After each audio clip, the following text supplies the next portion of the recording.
हमके रानी बना के रखला तू, रानी के सपना दिखा के होला बोला के चलनी हम राजा जी माई के।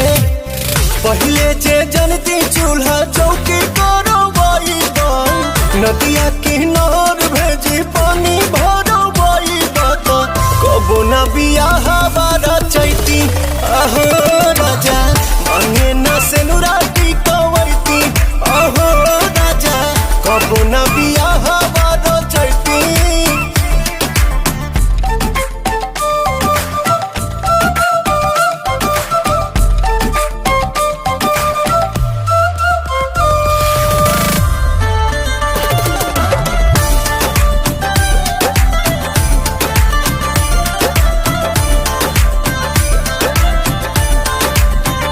साड़ी दिहल पापा जी के, गाड़ी दिहल पापा जी के, जौना पर घूमी तू ऐस करेला कबहू खर्च नहीं कैस करेला।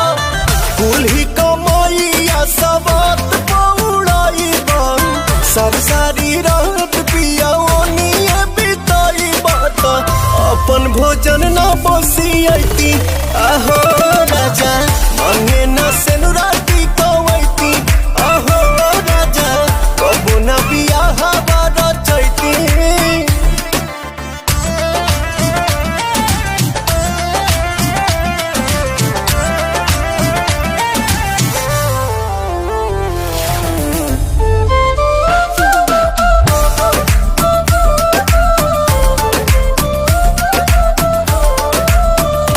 कूलर फ्रिज पंखा टीवी संग पहला सुनर बीबी तबो कहे न पिया कदर करेला हर घड़ी हमसे कदर करेला।